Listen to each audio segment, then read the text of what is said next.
Welcome back to Help My Workout. I'm Sherman Rozier, personalized fitness instructor, post-rehab specialist, flexibility therapist, and background in physical therapy. Today we're going to go over how to activate the core and why it's so important to activate the core when you're doing physical activities, especially when you're pushing heavy weights. So today we're going to go over how to activate the core, how to add in breath work, and even how to properly do a crunch at the end of our session.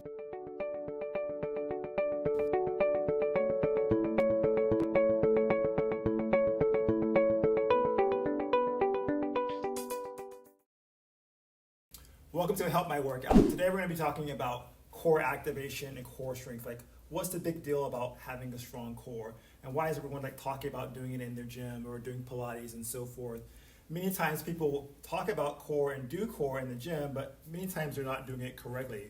Today we're going to talk about how to properly activate the core and show you how to properly do a crunch as well. So what is core itself? Core is what helps your body stabilize with movement.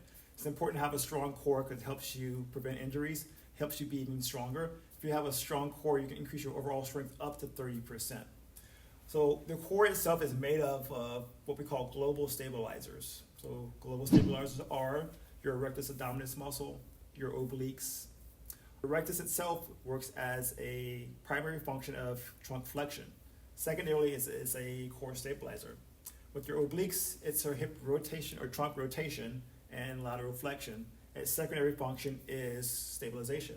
So we call these global because its primary function is not to stabilize, it's a secondary function. Your primary stabilizing muscle is your transverse abdominis. It's very deep below the rectus and obliques, and it wraps from the interior part of your body around your low back. And also in your low back, we have these little muscles called multifidi that go up your spine. So the multifidi in the lower part of your spine with the transverse abdominis working together gives you true core activation. And I'm going to have one of my assistants help me today. We're going to talk about how to actually activate the core, talk about breath work, and going to showing the true way, demonstration-wise, to do a core and even how to properly do a crunch as well. So I'm going to bring in Brianna, personal trainer, my assistant. We're going to do a demonstration, show you how to activate the core and also do the proper breath work and also demonstrate the proper way of doing a crunch as well. Brianna, on your back for us, please.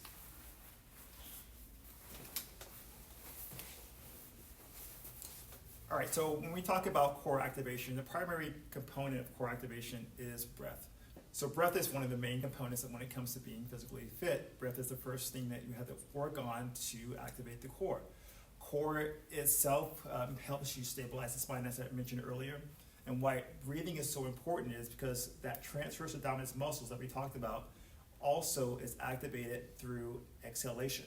Okay? So its primary function is to help you exhale, but also stabilize the spine. So that's why we want to work on breathing also. So when we do this, we're going to work on breathing in through the nose. I'm going to breathe in through the nose. And as she breathes in through her nose, we want to see her stomach rise, kind of like a balloon. And then as she exhales, she's going to exhale out through her mouth. Okay? So we want to exhale out through the mouth because you're going to get a stronger engagement than exhaling out through your nose. Okay? Breathe in again. Stomach rises. Slow exhale. Good. And you want that exhale to be like you're blowing through a straw. So it's slow and long, like the pierced lip position.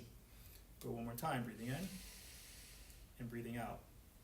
So as you breathe out, you want to feel your stomach shrink, contract, and you want to feel these muscles below the belly button kind of activating. Okay? So think of it this way. So you're laying on your back, you have on a pair of tight jeans, you're trying to get that zipper up. So you're going to exhale out to really flatten out your stomach to get that zipper to come up. And that's what you kind of want to do in this position when you're activating the core itself. So you want to feel the transverse muscle activate without the rectus muscle or the obliques activating. Okay? You don't want to feel all three activating together because you're not really isolating that transverse abdominis muscle. Okay? So a lot of times when people are thinking about core and activation, they do that global stabilization, and they think they're bracing themselves, and which can work, it's okay, but it's not true activation without that transverse muscle really working itself. So primarily you want to be able to activate that transverse muscle without getting these obliques and rectus activated at the same time. Okay? So once we achieve that, again, thinking about laying on your back, getting up a tight pair of jeans, getting that zipper up, hollowing out the stomach, exhaling out slow and long, getting that core engagement. Okay? So once we have that core engagement, that's when you have that true core stability. And then from there, you can start doing your movements or exercise. I recommend like practicing in this position first, like laying on your back or even standing up, just going through inhalation and exhalation, slow and long, to really feel those muscles activate in that region. From there, we're gonna work on having some movement with the core activation. Because again, the purpose of having the activation is being able to stabilize with movement, protecting your spine and your body with movement. We're gonna start with a very basic movement, just doing some arm raises, going up into flexion, alternating sides. So first what we're gonna do, we're gonna inhale through the nose, exhaling out through the mouth, slow and long. Feel that stomach flatten, core really constricts here, and then the arm's gonna come up. So this time we're gonna add in the arms. We're gonna inhale through the nose, exhaling through the mouth, arm raises, maintaining that exhale through the entire movement, okay? And inhaling at rest, and then exhaling on the opposite side. Good, very good. Another thing I forgot to mention is about when it comes to core activation is we want to maintain what we call a neutral spine. So like, what is a neutral spine? So it's the position that your spine is naturally in without going into compression or over flexing the trunk forward. We're going to go through we're going to go through some range of motion just to show you what that looks like when we go into an anterior pelvic tilt. You're going to tilt your pelvis forward, pushing the spine away from the table. That creates more of a gap in the low back. That's an anterior tilt. And then pushing your pelvis down to the mat. And that's a posterior tilt. A lot of times people do what we call imprinting, which is going into this posterior tilt. And that's okay initially to stabilize the spine if you have a hard time getting that core to activate. But in long term, you want to be able to stabilize what we call a neutral position, because you can't imprint when you're doing like a dynamic movement, like standing up or so. So that doesn't really relate to other positions outside of being on your back. So it's not the key thing to do when you want true core activation. So we're going to find that neutral position between flexion, the pelvic tilt forward, and then the posterior tilt back.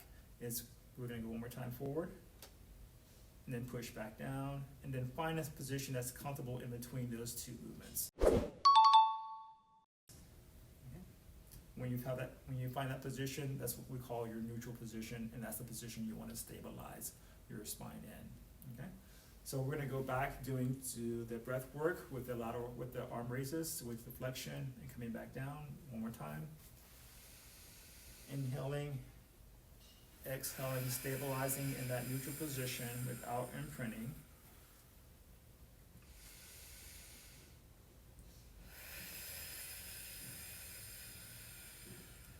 Very good. And sometimes it's hard to get this core to activate because that transverse muscle is just not used to being isolated. I've seen it where people have got it like within the first session, and there's been times where it's been 2 to 3 months till I hear clients say, "Oh, I really feel it now." So it does take a lot of practice. So you can practice that breath work no matter where you are, when you're at work, when you're in the kitchen, working the breath. Exhaling through the mouth, trying to get that core to activate, putting on those pure skinny jeans, hollowing out that stomach and getting that zipper up. So the more you practice, the more it's going to happen for you naturally. It doesn't happen right away, so don't be discouraged if you don't feel it right away. Okay, so we're going to talk about another key thing you can do to help you kind of get that core to activate. If you have like a pillow or a ball, which I'm going to grab a ball real quick, you can put like a little play ball between your knees, your thighs, and you can squeeze this ball as you exhale out to help you simulate what it really feels like to activate that core. So breathing into the nose, exhaling out through the mouth, engaging the ball, getting that core to activate. Good. Okay.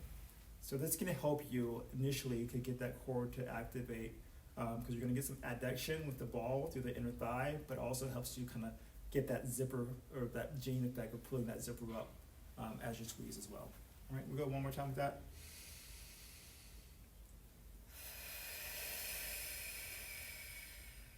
Very good, awesome. You feel it? All right, great. So next we're going to talk about doing like some progressions. Like once you have it down where you're activating the core, you can truly feel it. We did the position where we're doing the arm movement. So we're going to do something a little bit more challenging than the arms. So we're going to go to the lower body. So what we're going to do is just a little tiny like step or march, bringing the foot off the floor about 6 inches, bringing it back down, maintaining that contraction through the core, and then alternating sides.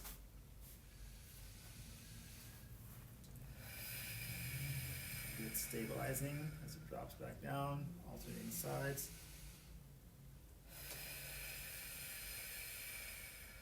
Good. The key here, you don't want any movement through the spine outside of the core engaging, and then just the legs coming up and coming back down. And we can make this slightly more challenging. We can take that leg out straight. Take your leg out straight. We're going to flex the foot towards you, activating the quad muscle. Exhaling, inhaling first, exhaling on the movement. Maintaining that contraction as you lower the leg, okay? This requires more work with the trunk to stabilize because the leg is lengthened, adding more resistance or weight to the movement. All right, we'll bring that leg back up. Okay. Also, like we want to get into doing more like mind-body connection with core activation, because the key is like to be able to stabilize doing whatever activity or movement that you're doing, that especially if it has resistance. So you want to be able to have that connection with activation and movement. So we're going to add in some additional movement by doing what we call a dead bug exercise. So it's going to be opposite arm and leg coming up while she's exhaling and stabilizing. Good. So opposite arm and leg, just to make sure that stomach hollows out. Belly button comes down towards the spine. That's better. Good.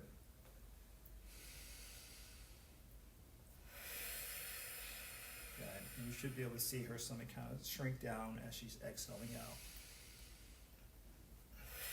A lot of times when you get people doing a whole global activation, they're getting, the stomach will actually protrude as they're bracing. We want the stomach to flatten hollow as you brace out, as you breathe out. Okay? Good? All right. I'm going to show you how to properly do a crunch with core activation. A lot of times when people are doing crunches or sit-ups, ideally we want to do crunches, not necessarily sit-ups. When we do a crunch, we want to make sure you're actually activating that transverse muscle through the movement, not just going through the movement without that true core activation. Many times you can do 20, 30, 40, 50 crunches without having that transverse activated. You're working your rectus muscle, but you're not getting that true engagement, so you can do a lot more reps. But if you really activate that transverse muscle, the deep core muscle, with the crunch, you're going to fatigue a lot faster because that muscle is working as well. Okay? We're going to show you how to do that. We're going to start off with arms across chest. So this is a starting position when doing a crunch. When you are doing a crunch, you want to make sure that your neck kind of maintains its neutral position, or if you want to just tuck the chin a little bit to lock in that position, it's fine as well. We're going to make sure we're activating through the pelvic floor first, activating that transverse muscle, so breathing in through the nose, exhaling out through the mouth, activating the muscle, and then coming up into the crunch as she's exhaling, maintaining that activation on the release, coming back down, okay? That's key. A lot of times people will activate coming up, but they'll just deactivate just to come back down. But you want to maintain that core activation on the eccentric part of the movement.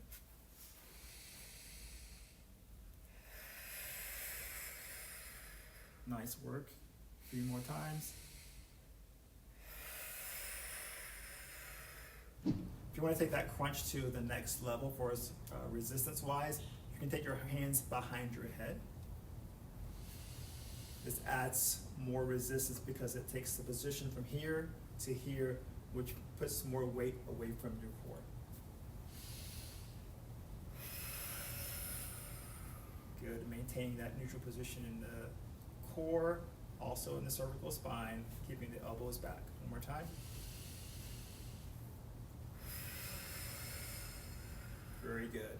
And the next step from here, taking it to a higher level, would be putting the arms out straight. Engaging, control, coming back down. Nice work, one more time. And very good. Okay. Once you get to the point where you're really comfortable activating that core, deep core transverse muscle, your breath work doesn't have to be as exaggerated. Okay. We're doing it really exaggerated right now just to demonstrate what you need to do.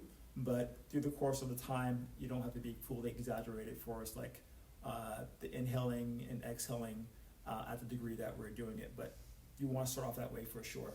All right, thank you, Brianna, for your assistance today. You're a great student. Demonstration, we'll see you later. She's got to go take care of a client right now. So there's a demonstration of how to properly do a crunch itself, but also how you activate the core. Remember, when it comes to core activation, it's that deep transverse muscle that we want to activate, not just these global stabilizers. But we'll see you next time, and stay fit.